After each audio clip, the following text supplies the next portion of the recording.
오늘도 하나님 은혜가 여러분과 함께하기를 주의 이름으로 축복합니다.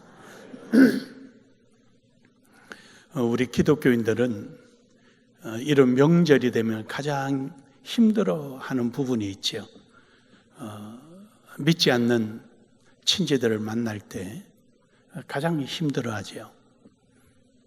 이런 제사 문제 때문에, 우상 숭배 때문에 그렇죠. 그러나 여러분이 신앙을 지키는 것이 전도하는 방법입니다. 따라가는 게 전도하는 방법이 아니고 지키는 게 전도하는 방법입니다. 물론 약간은 갈등과 마찰이 일어날 수는 있지만, 그러나 우리가 바람이 무엇입니까? 믿지 않는 그들이 모두 다 예수 믿기를 바라는 것이죠. 믿었을 때 어떤 모습이 되기를 원하십니까? 바로 여러분처럼 신앙을 지키는 그러한 성실한 신앙인이 되기를 바라는 거 아니겠습니까? 그래서 여러분이 지금부터 그런 본을 보여주는 것입니다. 그러므로 여러분이 예배 마치고 오늘 저녁이라도 귀향길에 오르더라도 여러분의 본분을 잃지 않는 믿음의 사람들이 되기를 주의 이름으로 축복합니다. 오늘 말씀의 제목은 불가능을 기적을 부른다라는 제목입니다. 불가능이라고 해서 모든 게 기적을 일으키는 것은 아니죠. 우리가 살아가면서 누구나 다 불가능이라는 부분을 인정하고 살아갑니다. 그리고 그 불가능이라는 환경과 조건을 우리는 때로는 변명, 때로는 당연시 하기도 합니다. 당연하게 여기는 것은 우리의 상식에 의해서 하는 것이고, 또는 그것이 불가능이라는 것을 인지 못하는 것은 경험해 본 적이 없기 때문이기도 합니다. 그러나 분명한 것은 우리는 이러한 불가능이 우리는 기적이라는 또 다른 환경을 우리에게 허락해 준다는 것입니다. 물론 그냥 막연하게 주어지는 것은 아닙니다. 바로 오늘 여러분과 제가 가지고 있는 믿음을 통한 신앙을 통하여 기적이 일어나는 것입니다. 오늘 그 기적은 오늘 이 자리에도 여러분이 지금 체험하고 있습니다. 다름 아닌 죽을 수밖에 없는 죄인인 우리가 죽지 않고 오늘도 하나님을 만나며 하나님이 우리의 모든 생활과 함께 동행하고 있다는 사실이 기적인 것입니다. 우리는 이만한 기적은 찾아볼 수가 없습니다. 하나님은 죄를 보면은 돌격하신다고 그랬습니다. 이 돌격이란 말을 좀 더 표현을 하면은 태양이 메추리 알을 통하여 달려오는 모습입니다. 흔적도 없죠. 하나님은 죄를 싫어하므로 죄를 보면 돌격할까 하노라 그러십니다. 돌격이란 말이 그 말입니다. 흔적도 없다는 것입니다. 그런 우리를 하나님이 우리와 동행하시고 오늘도 이 자리에 우리에게 은혜를 주시려고 불러 모아 주신 것이 이것이 기적입니다.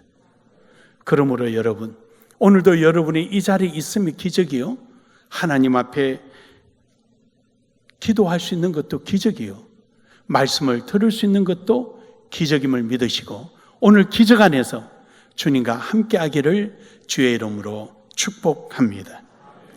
오늘 여기 본문의 말씀은 우리가 잘 아는 내용입니다. 믿음의 조상이요, 믿음의 시작이 된 바로 아브라함의 내용입니다. 아브라함은 100세가 되어서 자식을 얻게 되는데 그는 90세가 넘어 사라를 통하여서 자식이 얻겠다라는 하나님의 역사가 일어나는 것입니다.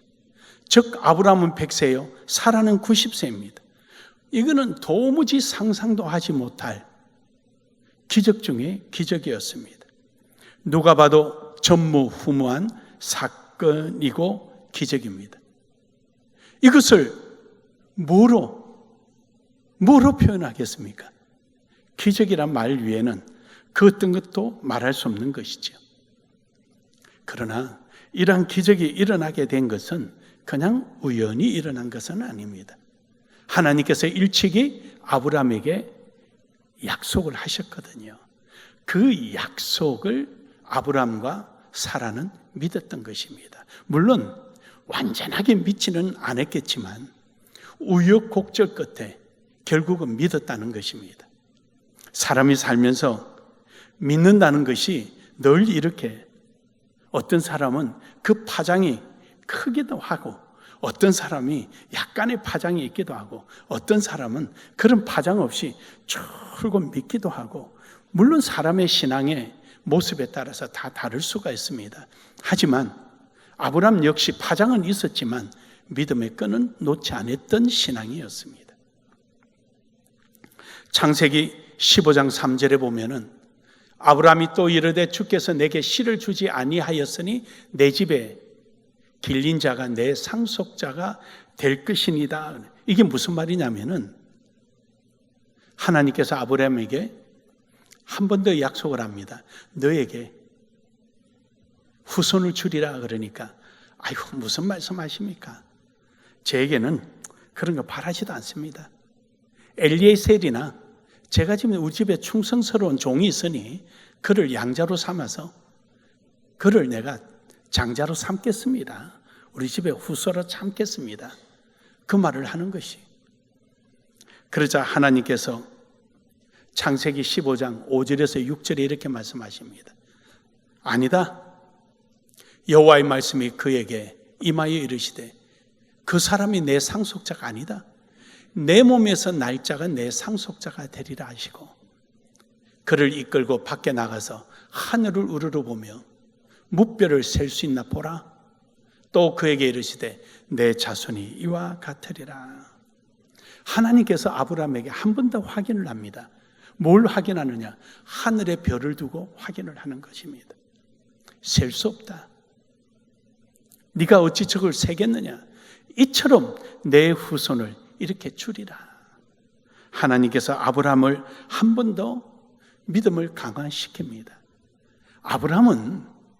아브라함도 사람인지라 그가 갈대 우르를 떠날 때는 따라서 떠났지만 살면서 여러 가지 우여곡절을 겪지 않습니까? 그러다 보니까 그도 이 믿음이 흔들릴 때가 있었습니다. 하나님에 대한 존재는 인정하고 있었지만 그가 맞이하는 환경과 조건에 대해서는 상당히 불안했던 것은 사실입니다. 그가 겪었던 여러 가지 갈등은 갈대아 우르를 떠나서 조카 롯과 함께 광야에서부터 갈등을 겪기 시작합니다. 결국은 둘이가 헤어집니다. 네가 동하면 내가 서하고 네가 좌하면 내가 우하리라. 하나뿐인 조카, 의지할 거라고는 조카뿐이었는데 어쩌면 자식이 없어서 그 조카를 자기의 대를 이을 자로 생각할 수도 있었을 것입니다. 함에도 불구하고 그 조카 롯과 좋지 않은 환경 속에서 헤어져야 했던 것이죠. 그것뿐입니까? 그는 조카 롯이 있었던 소돔과 고모라에 전쟁이 일어났습니다. 그래서 그 조카 롯이 포로로 잡혀갔지요. 그래서 그는 자기가 길렀던 종들을 무장을 시켜서 야밤에 조카 롯을 구하러 갑니다. 가서 전쟁을 해서 그들을 물리치고 조카 롯을 구해가지고 옵니다. 하지만 구해가지고 왔지만 그의 마음은 불안합니다. 두렵습니다. 왜냐? 그들은 조직을 갖추고 있었던 하나의 나름대로 부족, 왕으로 있었던 사람들입니다. 왕들은 이미 그들은 행정적으로나 군사적으로 조직에 갖췄다는 겁니다. 아브라함은 누굽니까? 아브라함은 한 족장입니다. 그냥 목동입니다. 자기가 양떼가 많고 짐승이 많으니까 많은 종을 끌어다가 그것을 돌보는 목동들입니다. 그런데 그들에게 칼을 주고 무기를 주어서 밤사이에 전쟁을 치러서 이기고 돌아왔지만 이제는 조직적이고 훈련되어 있는 그 왕들이 연합을 하여 아브라함을 치러 온다면 그는 굉장히 두렵죠. 그래서 그는 굉장히 두려워합니다. 그럴 때 하나님께서 그에게 4절과 5절을 통하여서 이처럼 하늘의 별처럼 너희 후손을 많게 하리니 걱정하지 마라. 그리고는 창세기 15장 6절에 하나님의 이러한 약속에 아브라함이 고백합니다.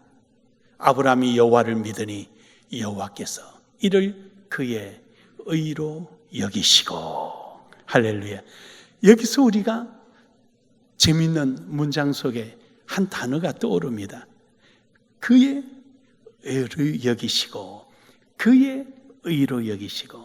아브라함이 믿으니까 그 믿음을 아브라함의 의로 여기셨다. 그 말은 아브라함의 그 믿음에 대해서 하나님은 진실되게 판단하셨고 그 믿음대로 하나님은 이루실 계획을 세우신 것입니다. 할렐루야. 여러분, 하나님 우리의 그 믿음을 보시고 하나님은 그 일을 이루시고 역사하시는 것입니다. 오늘 여러분 속에 아브라함처럼 이러한 믿음을 가지기를 주의 이름으로 축복합니다.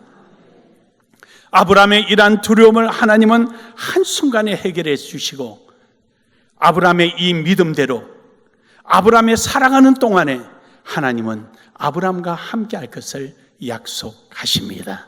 할렐루야. 그런데 여러분, 우리의 신앙은 어느 때나 의심하게 됩니다. 늘 저렇게 하고 나면은 늘 좋은 일만 있으면 얼마나 좋겠습니까? 언제도 여러분에게 제가 이런 한번 간증한 적이 있습니다. 제가 신학교 다닐 때 어느 여자 그 동창이 우리가 이렇게 바이블 스터디 하는 게 있었는데 그때 이제 제가 바이블 스터디를 이제 인도를 했는데 그때 제가 이런 그 이야기를 했어요. 우리 가족부터 구원시켜 보자. 우리 신학생이 돼 가지고 가족도 구원 못 시키면 어떻게 하겠느냐. 그래가 이제 이 여자 그 동창이 큰맘 먹고 남편이 저녁마다 그 술을 먹고 온답니다. 그때가 겨울이었어요. 그래서 어떻게 하면 될까 고민하다가 술만 먹고 오면은 신학교 간다고 맨날 싸운대요. 그래서 어떻게 할까 하다가 뭐 요즘처럼 뭐 이렇게 보일러가 있거나 그런 게 아니잖아요. 그때는 그 연탄에 옆에 물 데우는 것 정도 있고 아니면 연탄 위에 이런 물 항상 올려놓고 그랬잖아요. 남편이 오니까 이제 그 대청 마루가 있고 밖에는 방풍 유리문이 돼 있잖아요. 문을 열고 남편이 오니까 앉아라 그러고 뜨거운 물을 가져와서 축대에서 내려서 이제 양말 벗겨서 발을 씻겨주려니까 세숫대를 걷어차면서 이게 미쳤나 왜 이래 오늘따라 그러더래요. 그러니까 정말로 자존심 다 접어두고 큰 마음으로 발 좀 씻겨두면서 아양 뜨려고 하니까 축대 밑에서 발을 이렇게 씻겨주려는데 그 물로 그냥 밝게지라니까 앞에 물새를 다 받은 거죠. 그래 자기도 화를 한번 냈답니다. 그리고는 이제 그 다음날 학교 와서 나한테 하소연하는 거예요. 잘 됐다. 이제부터 다시 시작이네. 한 번만 더 해봐라. 또 하거든. 한 번만 또 더 해봐라. 그래가 두 번째 하니까 물세례는 안 받고는 들어가더랍니다. 3일째 되니까 술을 안 먹고 맨정신으로 왔더랍니다. 이걸 보고는 이야 이거 어쩐 일이냐고 술을 안 먹고 들어오니까 이분이 간판업을 하는 사람은 간판업 어째 술을 안 먹고 오냐고 신기하다고. 그리고는 이제 이왕 내친 김에 더 잘하자고 이제 그 세숫대를 지고 방향까지 들어갔답니다.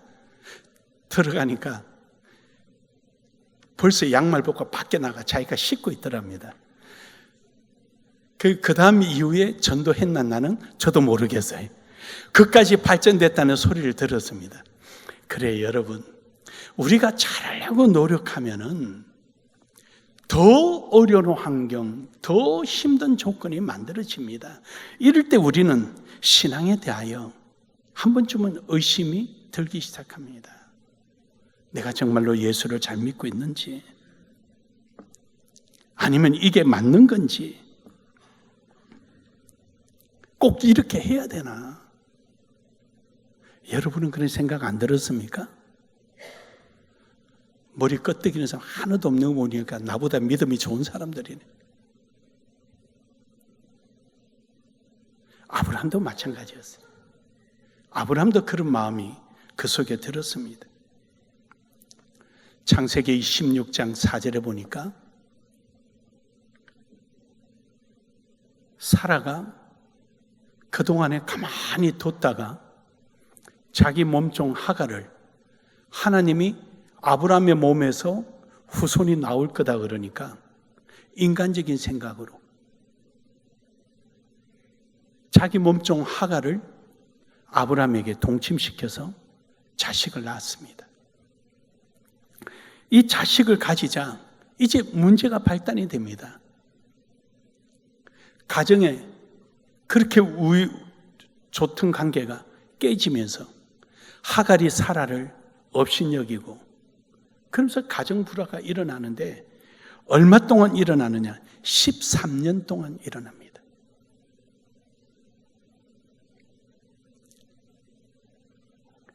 이 가정 불화로 인해서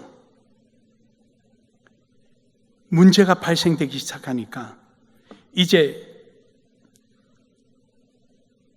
사라가 아브라함에게 항의합니다.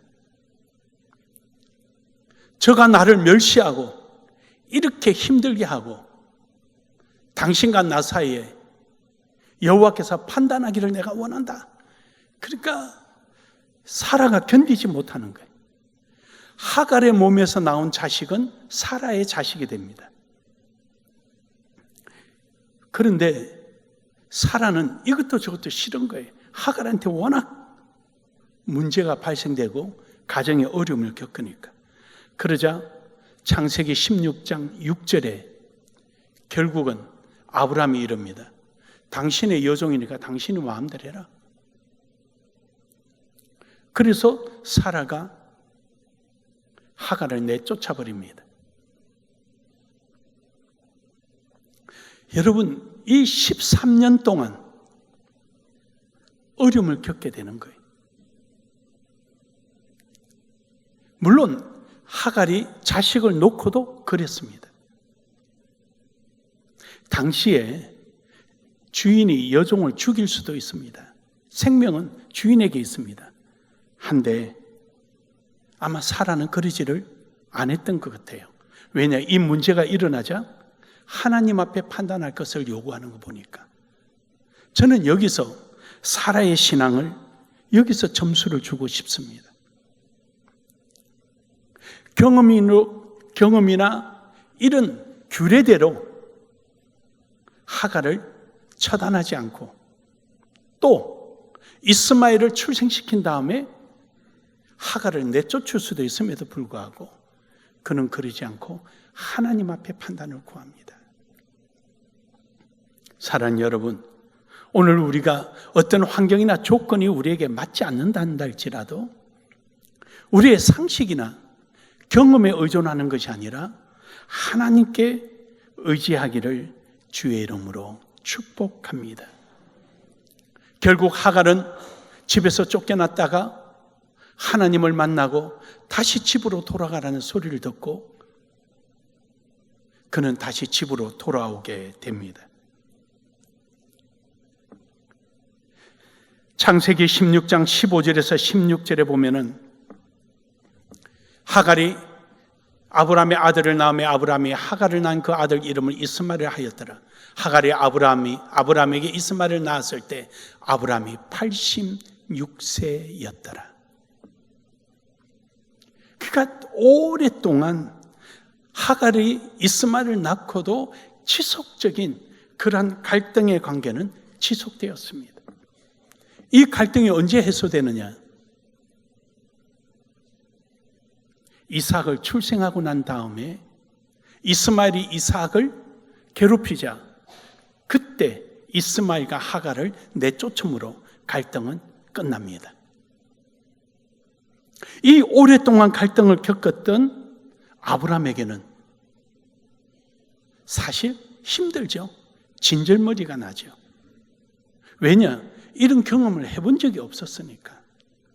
여러분, 우리 사람들마다 겪는 시험은요, 사람마다 느끼는 게 달라요. 산전수전 다 겪은 사람이 볼 때는 아이고 그것 가지고 뭘 그래.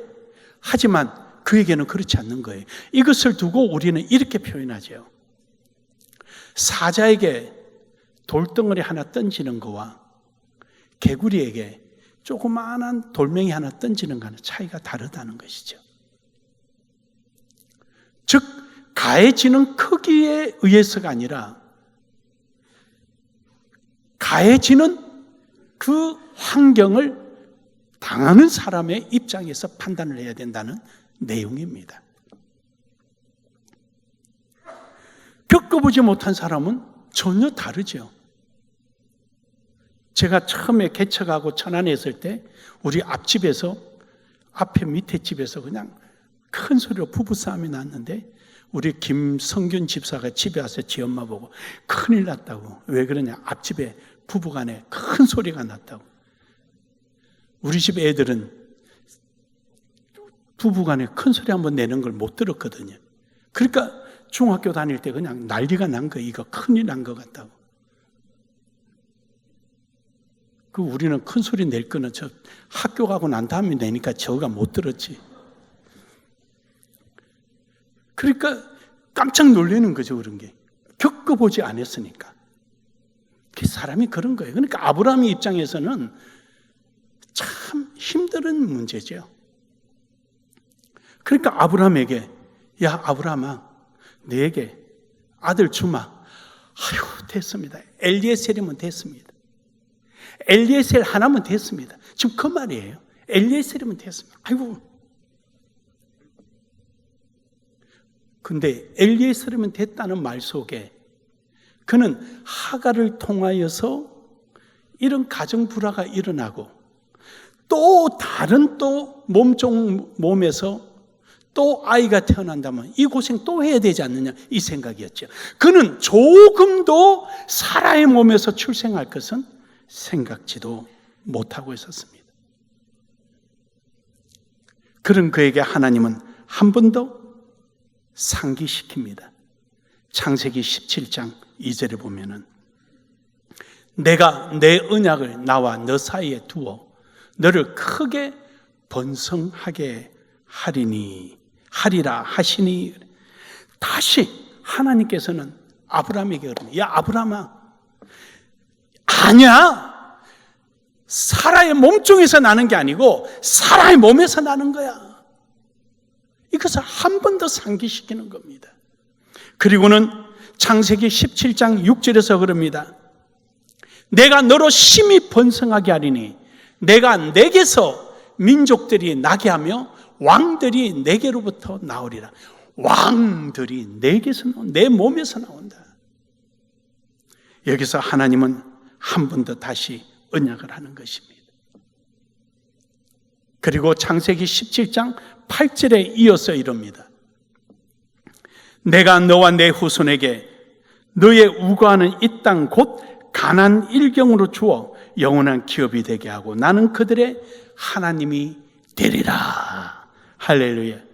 내가 너와 함께하며 내가 너를 지키며 너를 보호하며 네가 싸워본 적도 없는 그저 돌멩이 치고 양들이나 지키던 그런 종들을 데리고 그 연합군을 이기고 돌아오게 했던 것처럼 내가 너와 함께 하리라.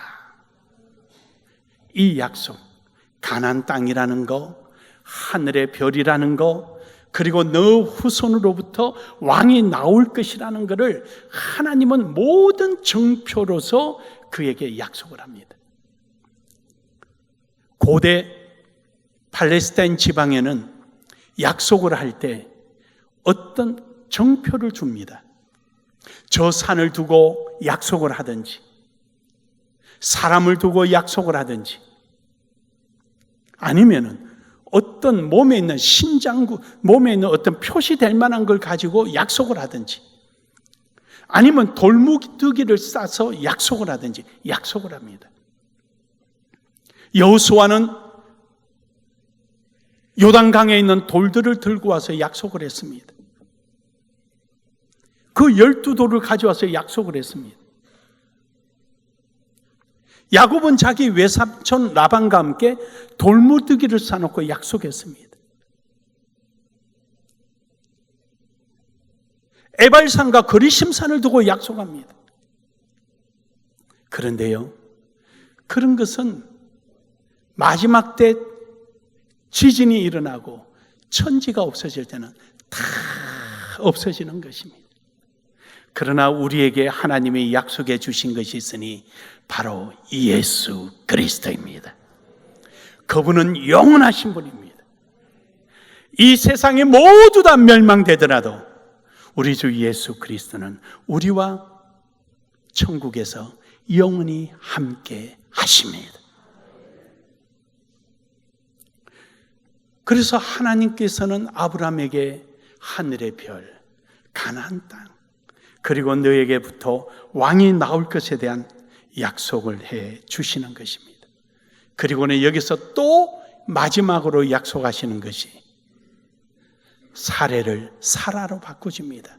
사례란 말은 나의 공주라는 뜻입니다. 아마 사라의 아버지가 사례를 출생시키고 귀여웠던지, 아니면은 우리나라가 가지고 있는 생각처럼 요즘이야 뭐 딸이 아들보다 좋다 그래요.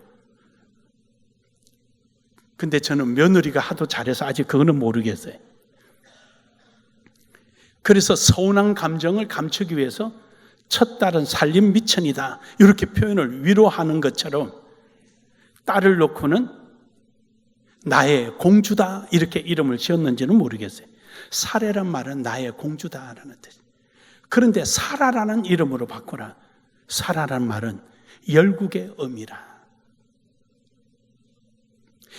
아브라함이라는 말은 나의 왕이시다라는 뜻인데 하나님은 아브라함이라 하라, 열국의 아비라 하라. 그래서 너희 이름을 바꾸라.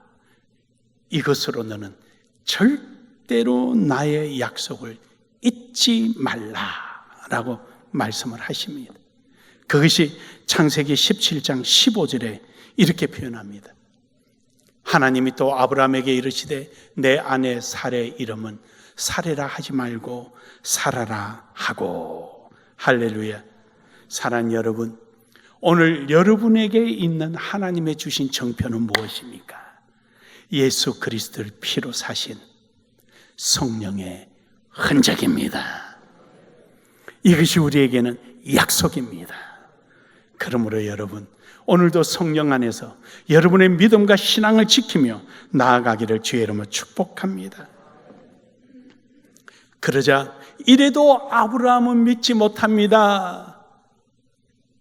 창세기 17장 17절에 아브라함이 엎드려 웃습니다. 웃으면서 속으로 그럽니다. 100세 된 사람이, 사라는 90세나 되는데 어떻게 출생하느냐. 저 웃음은 비웃음입니다. 헛웃음, 전혀 의미 없는 웃음, 기대감이나 무슨 어떤 뜻을 담지 않는, 아이고 무슨 말씀을 덧붙인다면, 요즘처럼 덧붙인다면은 아이고 이놈 커서 뭐 큰 거 하나 하겠네. 근데 부모가 볼 때는 공부도 안 하고 말씀을 펴는데 아이고 무슨 그런 말씀이야 좋죠. 그 말이 아이고 무슨 말씀이야 좋죠.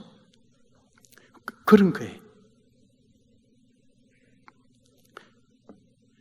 뿐입니까? 사라도 그랬어요. 창세기 18장 12절에 소돔과 고모라가 멸망받게 되는데 그때 천사들이 왔을 때 하나님이 오셨잖아요. 그때 하나님의 약속이 사라의 몸에서 자식이 나오리라 그러니까 사라가 뒤에서 속으로 웃고 가로되 아니 내가 노쇠하였고 내 주인도 늙은데 무슨 즐거움이 있으리요. 아브라함을 봐도 기대가 없고 나를 봐도 이미 다 끝났는데 무슨 얘기냐. 그런데요, 오늘 다시 본문에 보면 하나님께서 이릅니다. 21장 1절 2절에 보면은요, 우리 같이 한번 읽겠습니다. 시작. 여호와께서 말씀하신 대로 사라를 돌보셨고 여호와께서 말씀하신 대로 사라에게 행하셨으므로 사라가 임신하고 하나님이 말씀하신 시기가 되어 노년에 아브라함에게 아들을 낳으니 하나님이 말씀하신 대로 사라에 돌보셨고 여호와께서 말씀하신 대로 사라에게 행하셨으므로. 여러분, 여기서 우리 재미있는 단어가 나옵니다. 하나님께서 말씀하신 대로, 여호와께서 말씀하신 대로. 하나님은 누구시며 여호와는 누구십니까? 여호와는 누구시고 하나님은 누구십니까? 왜 여기서 하나님과 여호와라는 이름을 따로따로 표기했겠습니까? 여기는 숨어있는 의도가 있죠. 하나님은 전지전능하심, 하나님은 무엇이든지 하실 수 있는 하나님이십니다. 이것은 아브라함의 믿음에 대한 하나님의 모습입니다. 여호와란 말씀이 무엇입니까? 여호와는 스스로 있는 자, 누구에게 도움을 청하지도 않는 분입니다. 스스로 있는 자. 이것은 누구의 부탁을 받았거나 누구의 기도를 받은 것도 아닙니다. 다시 말하면은요, 아브람과 사라가 하나님의 이 약속을 받고 하나님 앞에 기도하거나 평생 소원으로 매달려 본 적도 없습니다. 함에도 불구하고 하나님이 기억합니다. 그의 믿음을 의로 여기신 하나님이 응답하신 여호와입니다. 여호와입니다. 사랑하는 여러분, 오늘 여러분과 제 삶 속에 때로는 하나님 앞에 이쁘게 보이지 않고 귀하게 보이지 않을지라도 오늘 여러분과 제 믿음을 보시고 하나님은 기억하시고 여호와 그분이 때가 되고 하나님께서 필요하실 때 응답해 주십니다. 오늘도 여러분의 신앙에 믿음을 잃지 않고 나아가기를 주의 이름으로 축복합니다. 결론적으로 여러분, 우리 하나님은 정말로 짓궂은 분이에요. 얼마나 짓궂냐? 좀 제가 불경스러운 표현이긴 하지만 그러나 긍정적인 면에서 짓궂으신 분이에요. 아브람과 사라가 너의 몸에서 자식이 나리라 하니까 피식 웃었거든요. 그러니까 그가 난 자식 이름을 웃음으로 지어서 이삭이라 했습니다. 이삭이란 말이 웃음이란 뜻이에요. 너 피식 웃었지? 네 자식 이름을 이삭이라 하라. 할렐루야. 평생 웃음이 돼. 이제 그 웃음은 하나님을 영화롭게 하고 자랑하는 찬양과 감사의 웃음입니다. 사랑하는 여러분, 오늘 여러분과 저의 그 허물 많고 부족한 우리의 모습이 하나님의 은혜로 그 부분이 도리어 능력이 되고 그 부분이 하나님 앞에 설 수 있는 기회가 됐으니 오늘도 여러분과 제 부족함을 자랑으로 삼고 우리의 고통과 고난을 도리어도 하나님의 은혜의 기회로 삼고 오늘도 감사하며 찬양하는 우리 모두가 되기를 주의 이름으로 축복합니다. 축복합니다.